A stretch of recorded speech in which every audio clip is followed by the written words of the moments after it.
오늘 우리가 느헤미야 1장 1절에서 11절까지의 말씀을 읽었는데요. 오늘 이 말씀을 가지고 세상의 중심인 기도의 사람이 되라라는 제목으로 말씀의 은혜를 함께 나누도록 하겠습니다. 오늘날 우리가 처한 현실과 그리고 많은 사람들이 세상을 향하여 외치는 단어가 있죠. 그것은 바로 무엇입니까? 이 세상은 위기다.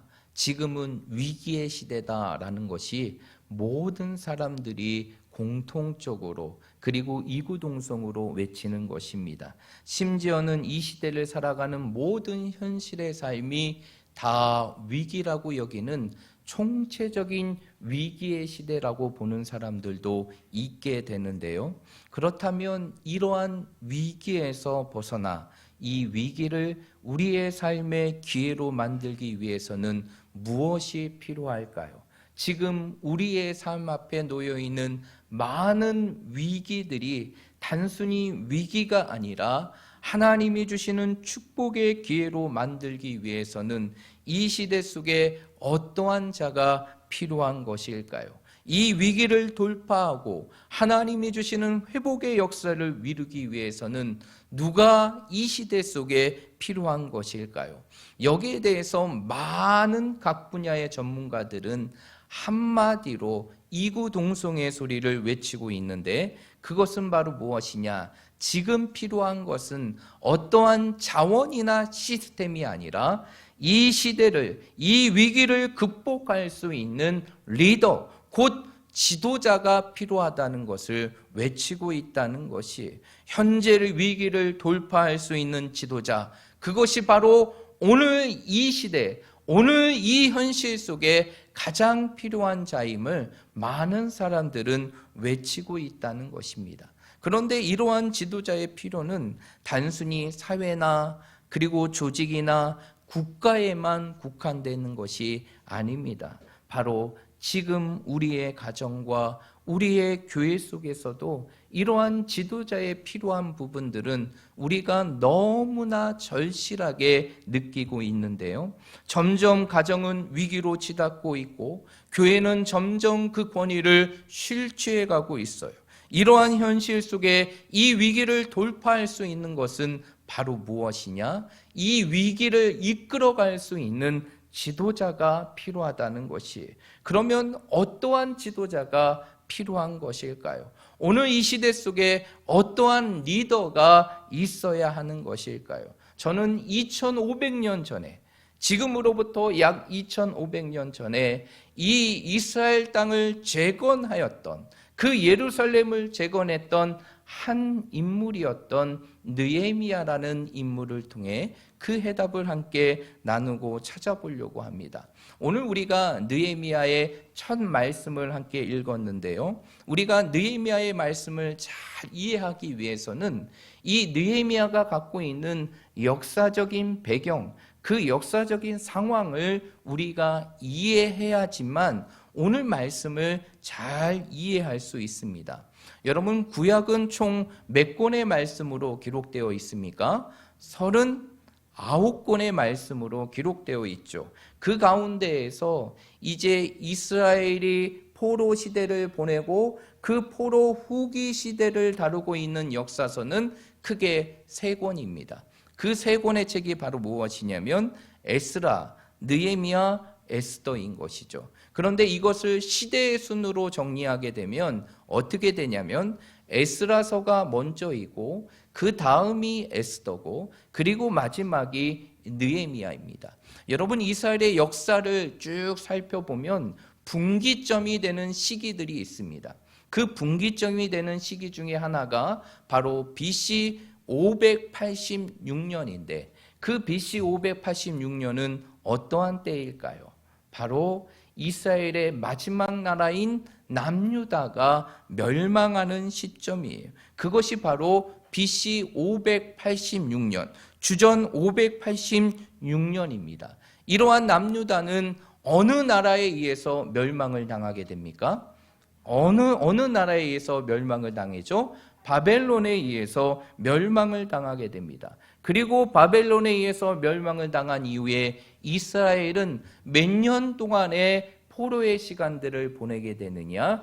70년 동안의 포로의 시간을 보내게 돼요.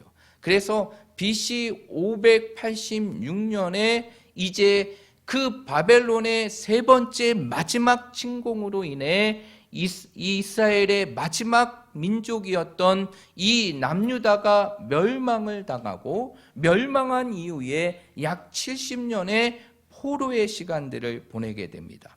그 포로의 시간을 보낸 이후에 하나님께서는 하나님의 놀라운 섭리 속에 바로 이스라엘을 지배하고 있었던 바벨론을 멸망시키고 새로운 나라를 세우게 됐는데, 그 바벨론을 멸망시키고 지중해 연안을 정복했던 새로운 나라가 바로 어떠한 나라냐? 페르시아라는 나라인 것이. 그러한 가운데 하나님께서는 이스라엘 백성들에게 약속하신 놀라운 일을 행하게 됩니다. 그 놀라운 일은 무엇일까요?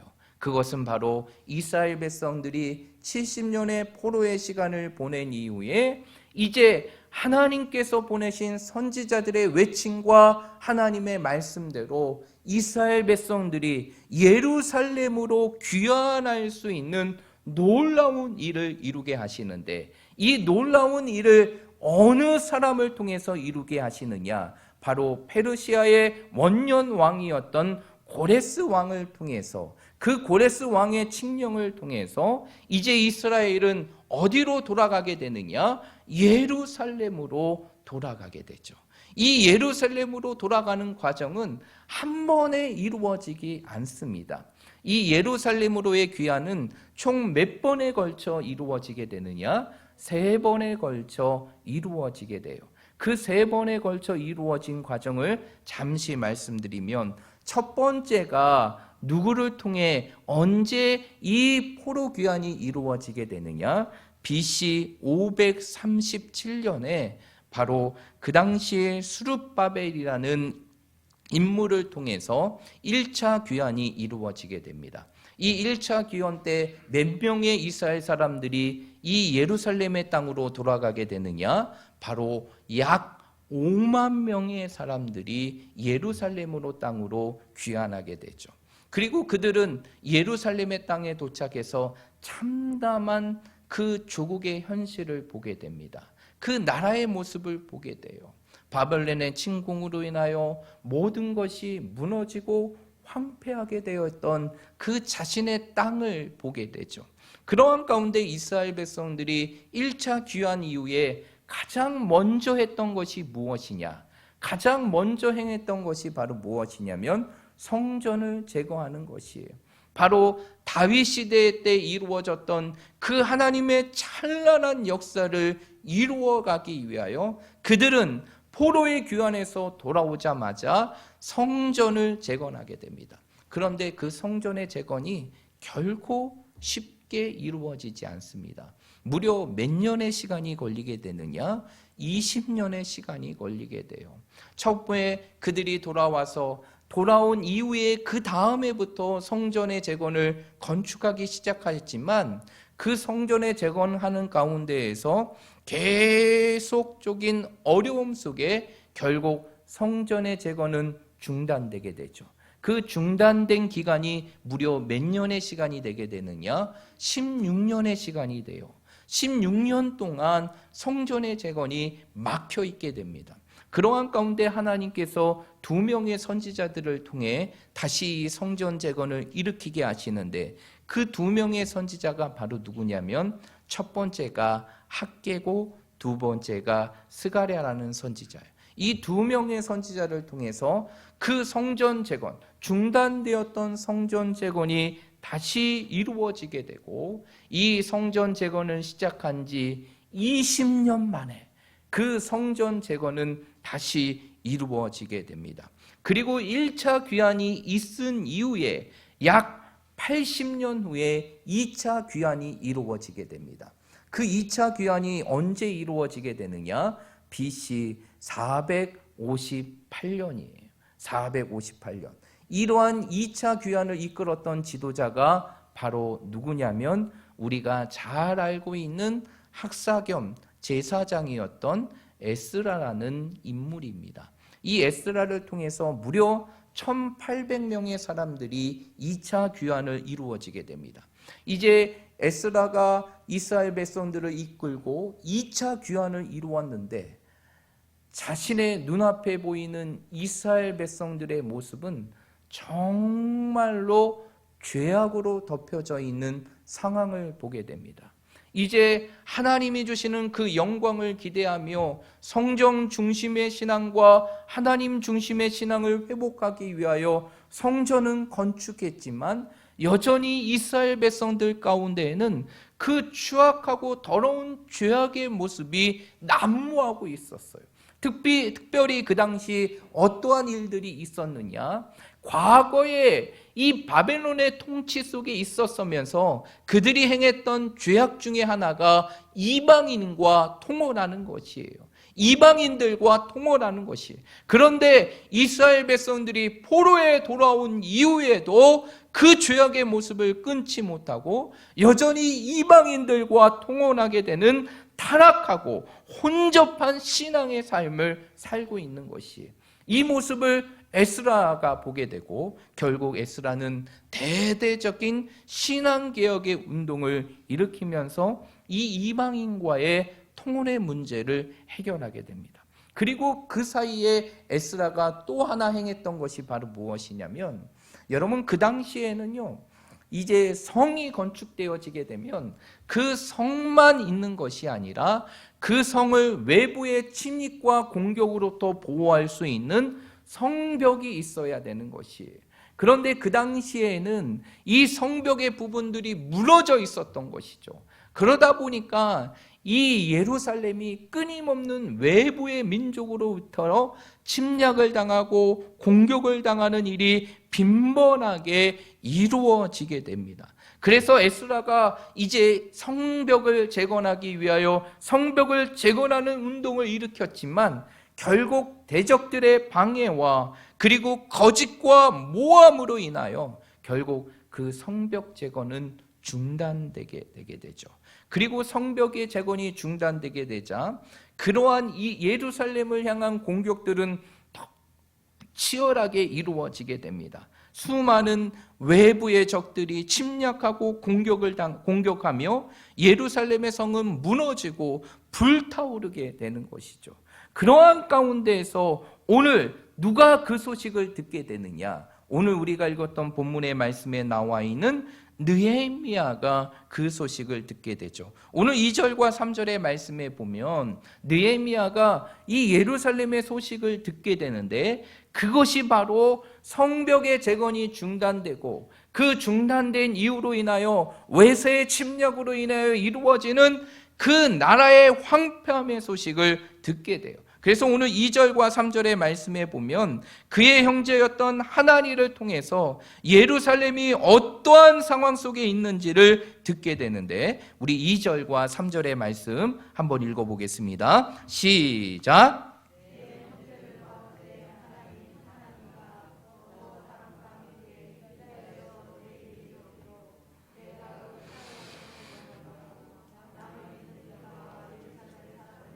형편을 물은즉 그들이 내게 이르되 사로잡힘을 면하고 남아있는 자들이 그 지방 거기에서 큰 환난을 당하고 능욕을 받으며 예루살렘의 성은 허물어지고 성문들은 불탔다 하는지라.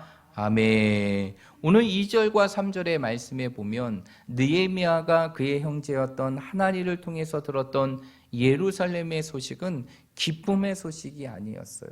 참담한 조국의 현실을 보게 됩니다. 앞에서 여러분들에게 말씀드렸듯이 계속적인 외세의 침략과 공격으로 인하여 그 예루살렘의 땅은 황폐하게 될 뿐만 아니라 큰 환난을 당하고 그 예루살렘의 성에 있었던 모든 이스라엘 백성들은 능욕을 당하게 되고 성은 허물어지고 불타게 되는 그러한 일들을 듣게 되게 되죠.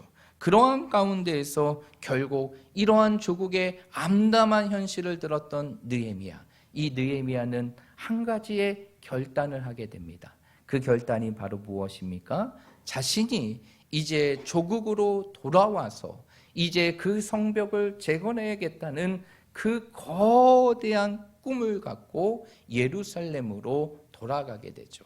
이렇게 느헤미야가 예루살렘으로 돌아가게 되는 이 과정이 바로 이 이스라엘 백성들이 귀환하게 되는 3차 귀환으로 이루어지게 되죠. 이것은 2차 귀환이 있은 이후에 14년 만에 이루어지게 되고 연대상으로는 BC 444년에 이루어지게 됩니다. 그리고 느헤미야는 그 황폐한 조국의 땅에 와서 이제 조국을 다시 재건하기 위해서 성벽을 건축하게 되는데 그 성벽의 건축을 며칠 만에 이루게 될까요? 52일 만에 건축을 이루게 됩니다. 그 과정을 기록하고 있는 것이 바로 오늘부터 우리가 살펴보게 된 느헤미야의 말씀인 것이에요. 그러한 가운데 오늘 1장의 말씀은 어떠한 내용일까요? 이제 느헤미야가 조국에 대한 현실의 이야기를 듣고 이제 그 조국의 처참한 현실 속에 하나님 앞에 무엇하는 모습을 기록하고 있습니까? 기도하는 모습을 보여주고 있다는 것이. 그런데 여러분, 놀라운 것은 무엇이냐면 이러한 느헤미야의 기도는 이제 2장에서 느헤미야가 이제 페르시아의 술관원장으로 있음에도 불구하고 그 자리를 내려놓고 조국으로 돌아갈 수 있는 길이 열어지게 되고 그뿐만 아니라 그가 꿈꾸는 성벽 재건을 이루기 위한 모든 자원을 공급받는 길이 될 뿐만 아니라 대적의 방해 속에서도 52일 만에 그 성벽을 재건하는 위대한 사명을 이루는 놀라운 길이 된다는 것이, 결국 느헤미야가 이 모든 일을 행할 수 있었던 것은 바로 무엇 때문에 이룰 수 있었습니까? 그의 탁월함이 아니라 그가 자신의 삶의 자리에서 하나님을 찾고 하나님께 부르짖는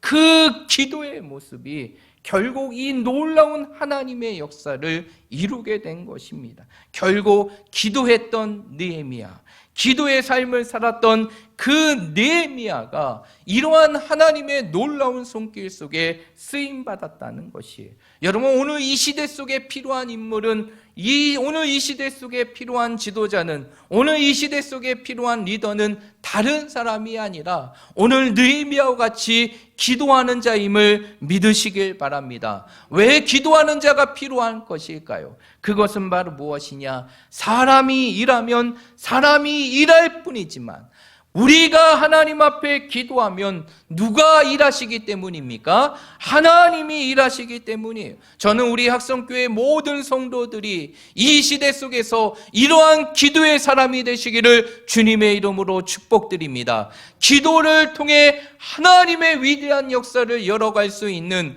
하나님의 사람이 되시기를 주님의 이름으로 축복합니다. 가정에서는 기도하는 부모로, 교회에서는 기도하는 직분자로, 세상 속에서는 기도하는 성도로 이 시대 속에서 세상의 중심이 되는 기도의 사람이 되시기를 주님의 이름으로 축복드립니다. 그렇다면 우리가 이러한 기도의 사람이 되기 위해서는, 이 시대 속에서 이러한 기도의 사람이 되기 위해서는 우리에게 어떠한 모습이 필요할까요? 오늘 느헤미야의 모습을 통해 우리는 두 가지를 확인할 수가 있는데, 첫 번째, 우리에게 필요한 것은 바로 무엇이냐? 바로 사랑하는 마음이라는 것이. 여러분, 어떠한 자들이 기도할 수 있을까요? 어떠한 자들이 정말 기도하는 삶을 살 수 있을까요? 그것은 딱 한 가지, 바로 사랑하는 자들이 바로 이러한 기도의 삶을 살게 된다는 것이죠. 여러분, 오늘 느헤미야가 그 조국의 소식을 듣고 하나님 앞에 부르짖으며 기도할 수 있었던 것은 바로 그 조국에 대한 무엇이 있었기 때문입니까? 사랑이 있었기 때문이에요. 그는 정말 그 거대한 제국이었던 페르시아의 제국에 술관원장으로 있었어요. 여러분, 그 당시에 술관원장은 오늘의 고위직과 비교할 수 없을 만큼 높은 직분이었어요. 한 제국을 다스리는 왕 옆에서 가장 측근에서 왕을 보좌했던 사람이 술관원장이었다는 것이, 이러한 술관원장은 아무나 되는 것이 아닙니다. 아무나 되는 것이 아니에요. 외모뿐만 아니라 무엇보다 왕을 보좌해야 되기 때문에 센스가 있어야 될 뿐만 아니라 지혜로워져야 돼요. 그래서 왕의 모든 자문을 함께 도울 수 있는 사람이 되어야 한다는 것이, 그 당시에 술관원장은 어떠한 일을 했느냐, 아마 여러분도 알고 계실 거예요. 그 당시에는 많은 왕들을 살해하는 음모들이 그 음식물을 통해서 이루어졌어요. 그래서 늘 왕의 곁에서는 왕이 마시는 모든 음료를 시음하는 자들이 있었는데, 그 시음하는 인물이 바로 누구냐면 술관원장이었다는 것이죠. 왕 곁에서 왕을 가까이 보좌하고, 그리고 왕에게 모든 충고와 권면을 이룰 수 있는 자리, 그 자리가 바로 술관원장의 자리였어요. 어쩌면 느헤미야는 이방인이었지만 굉장히 성공한 사람이었죠. 그러나 그의 마음속에서는 늘 무엇에 대한 마음이 있었느냐? 조국에 대한 사랑의 마음이 있었다는 것이, 그 조국에 대한 사랑의 마음이 어떠한 것으로 나타나게 됩니까? 그 조국에 대한 관심으로 갖게 되고, 그 조국에 대한 소식에 귀를 기울이게 되고, 그 조국의 안타까운 현실 속에 하나님 앞에 눈물로 기도하게 되는 기도의 삶을 살게 되었다는 것이죠. 결국 하나님 앞에 부르짖는 사람, 하나님 앞에 기도하는 사람, 하나님 앞에 기도의 인생을 살아가는 사람들은 어떠한 사람들이냐? 바로 사랑이 있는 자들이 기도하게 된다는 것이, 오늘 느헤미야가 조국에 대한 사랑이 없었다면, 조국에 대한 사랑이 없었다면 그 현실에 대한 아픔을 느낄 수 있었을까요? 그 조국의 현실을 회복을 위하여 하나님 앞에 눈물로 기도할 수 있었을까요? 없어요. 여러분, 오늘 본문의 말씀을 보면 우리가 놀라운 사실을 알게 되는데, 4절의 말씀에 보면 어떻게 나와 있습니까? 2절과 3절에서 느헤미야가 조국의 암담하고 처참한 현실을 듣게 됩니다. 듣게 된 이후에 그는 울고 슬퍼할 뿐만 아니라 하나님 앞에 금식하며 기도하게 되죠. 여러분, 여기서 문장으로 보게 되면, 한글로 보게 되면 이 모든 단어들이 다 각각 따로따로 이루어지게 된 것처럼 보이지만, 이 원문으로 보게 되면 이 모든 과정들이 시간에 끊김이 없이 연속적으로 이루어지게 됩니다. 그 느헤미야가 소식을 듣게 되고, 듣자마자 그는 그 조국의 현실 앞에 울고 슬퍼할 뿐만 아니라 하나님 앞에 금식하며 기도하게 되었다는 것이에요. 결국 느헤미야의 이러한 기도는 결국 무엇을 통해서 이루어진 것일까요? 조국에 대한 사랑, 그 사랑이 결국 그 느헤미야로 하여금 눈물의 기도를 하나님께 드리게 한 것입니다. 결국 느헤미야가 기도할 수 있었던 것은 다른 것이 아니라 민족을 향한 사랑, 조국에 대한 사랑이었다는 것이, 결국 모든 기도의 동력은 무엇으로 이루어지는 것일까요? 바로 사랑이라는 것이, 우리의 삶 속에 사랑이 있을 때 그 사랑이 결국 우리의 삶 속에 하나님을 향한 부르짖음의 기도로 이루어지게 되는 것입니다. 그래서 시편 116편 1절과 2절의 말씀에 보면 시편의 기자는 이렇게 고백합니다. 여호와께서 내 음성과 간구를 들으심으로 내가 그를 사랑하는도다.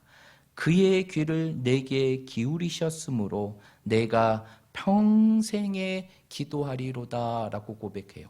이 시편의 저자는 평생에 하나님 앞에 기도하겠다, 그 결단과 다짐을 합니다. 그런데 이러한 기도에 대한 결단과 다짐이 왜 이루어지게 된 것일까요? 어떻게 이루어진 것일까요? 1절의 말씀에 보면 바로 하나님을 사랑하기에, 그 사랑이 자신의 삶 속에 평생을 기도하는 기도의 삶의 모습으로 결단되어지고 나아가게 되는 것이, 결국 사랑하지 않고서는 기도할 수 없다는 것이, 사랑이 없이는 기도할 수 없다는 것이, 결국 세상을 움직이는 기도의 사람이 되기 위해서는 우리의 마음속에 어떠한 것이 있어야 되느냐? 사랑이 있어야 되는 것이, 하나님을 향한 사랑이 있어야 되고, 우리의 가정을 향한 사랑이 있어야 되고, 우리의 교회를 향한 사랑이 있어야 하며, 우리가 살고 있는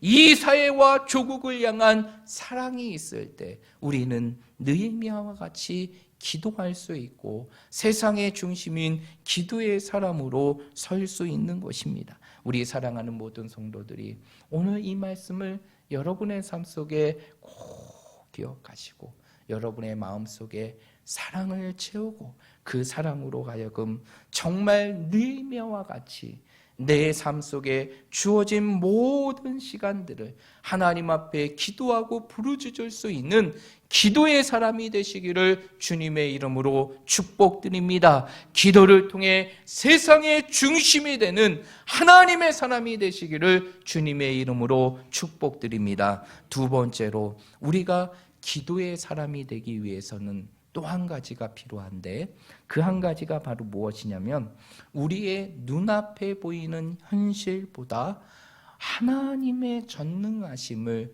우리의 삶 속에 믿고 확신해야 한다는 것이, 여러분 오늘 5절의 말씀을 한번 볼까요? 우리 5절의 말씀 한번 읽어보도록 하겠습니다. 5절입니다. 시작.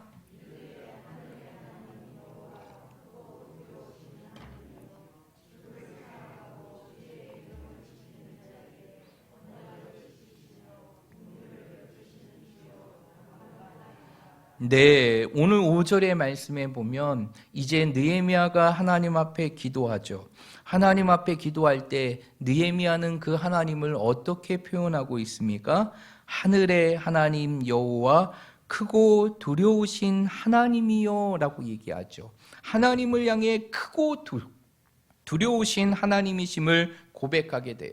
여러분 여기서 크고 두렵다라는 단어는 히브리어로 핫가돌이라는 단어래요. 핫가돌. 이 핫가돌이라는 단어는 두 개의 단어가 합쳐진 겁니다. 하라는 전치사와 가돌이라는 단어가 합쳐진 것인데 이 가돌이라는 단어는 무엇이냐면 바로 크다라는 뜻을 갖고 있는 것이.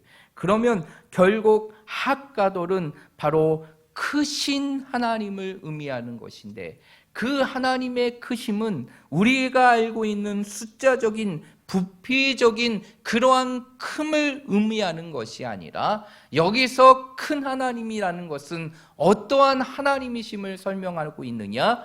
전능하신 하나님이심을 설명하고 있다는 것이에요.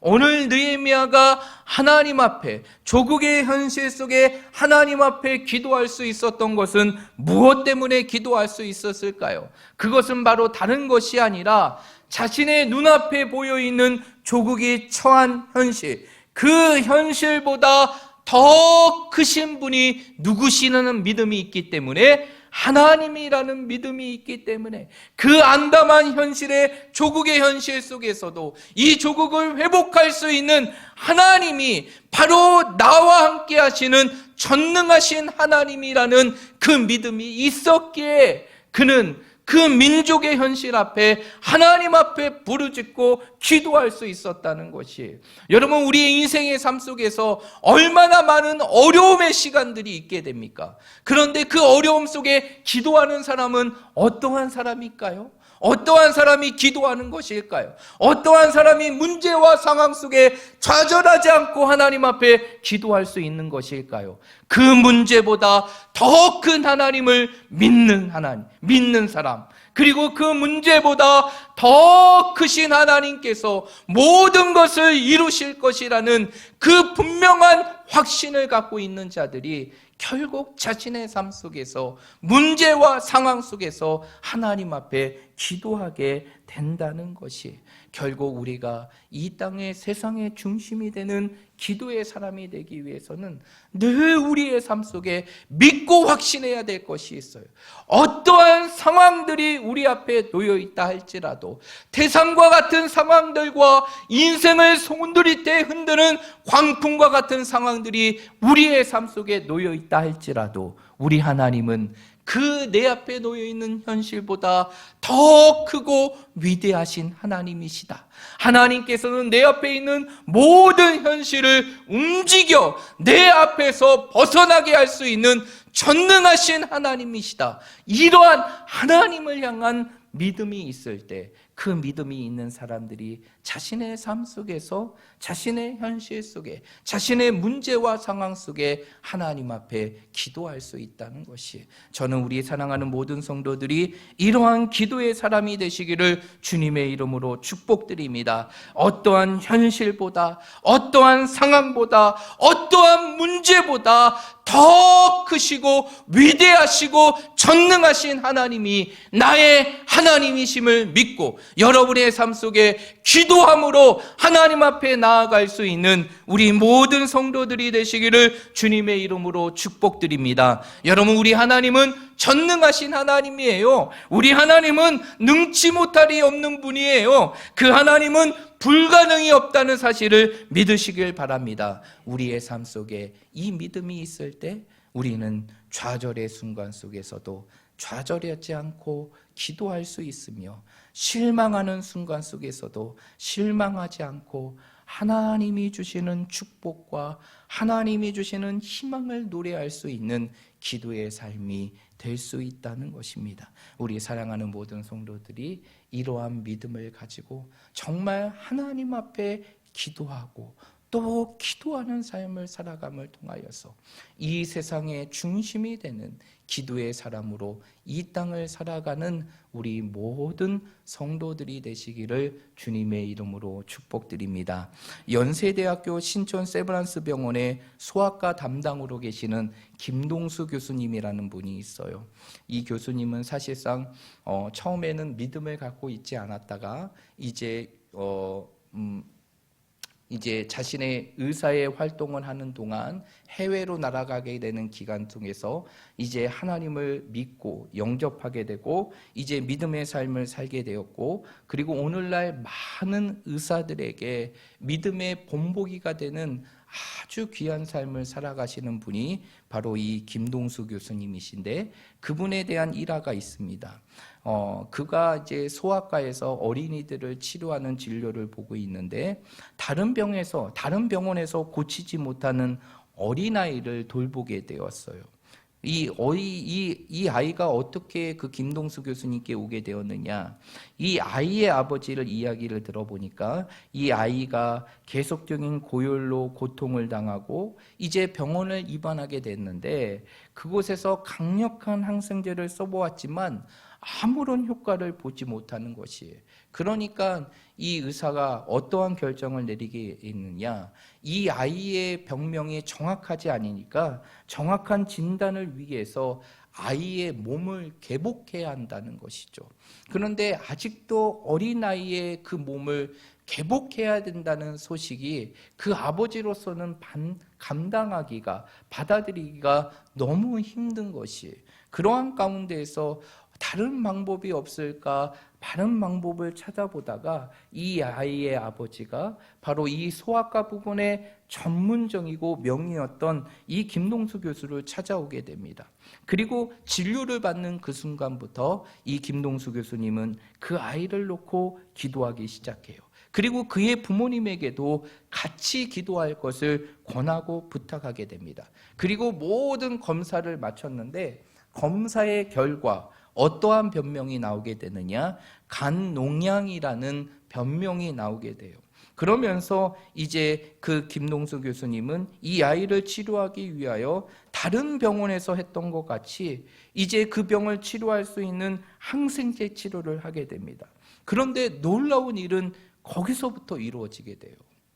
다른 병원에서 그토록 항생제를 써도 열이 내리지 않고 아이가 회복되지 않았던 아이가 놀랍게 이 의사 선생님을 통해서 이제 치료가 들어가고 항생제 치료가 시작되자 치료한 지 이틀 만에 감쪽같이 열이 내리게 됩니다. 그리고 2주 후에는 모든 것이 정상으로 돌아오게 되고 한 달 만에 태어나게 되는 놀라운 기적과 같은 사건이 이루어지게 돼요. 이 모습을 가만히 지켜봤던 후배 의사가 그 교수님께 이렇게 묻게 되는 것이에요. 선생님, 먼저 병원에도 똑같은 항생제 치료를 했는데 왜 그때에는 이루어지지 않고 왜 지금은 이 아이가 좋아지고 치료된 것입니까? 그러자 그 김동수 교수님은 그 후배 의사를 향하여 이렇게 얘기했다고 합니다. 여기에서는 다른 병원에서 사용하지 않는 또 다른 약이 있는데 그것은 바로 기도의 마이신이야. 이 기도의 마이신을 내가 2배나 강하게 썼더니 하나님께서 그 아이를 고쳐주셨어라고 간증했다는 것이, 여러분, 이 교수님이 어떻게 그렇게 어려운 환경 속에서도 기도할 수 있었을까요? 그 기도할 수 있었던 이유는 다른 것이 아니라 그 아이의 연약함 속에서도 그 아이의 아픔과 고통보다 자신의 능력보다 그 모든 상황을 다 해결하시는 전능하신 하나님을 믿었기 때문에 그는 항생제 치료를 하면서도 그 아이를 위한 기도의 손길을 놓지 않았고 그 기도의 능력이 다른 데에서 불가능했던 일을 이곳에서 치료하게 되는 하나님의 역사로 이루어지게 된 것이, 결국 어떠한 사람들이 기도할 수 있을까요? 어떠한 상황의 사람들이 기도할 수 있을까요?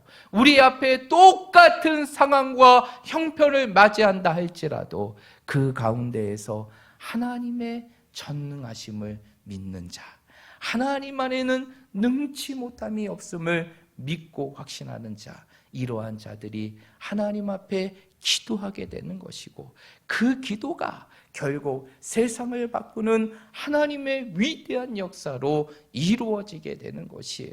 여러분, 세상의 중심은 다른 자들을 통해서 이루어지는 것이 아니라 기도하는 자들을 통해서 이루어지는 것이, 저는 우리 사랑하는 모든 성도들이 이러한 기도의 사람이 되시기를 주님의 이름으로 축복합니다. 이러한 기도의 인생을 살아가는 기도의 사람들이 되시기를 주님의 이름으로 축복합니다. 그래서 하나님의 위대하심을 드러내고 이 세상의 중심이 되는 하나님의 사람으로 이 세상을 살아갈 수 있는 우리 모든 믿음의 성도들이 되시기를 주님의 이름으로 축복드립니다.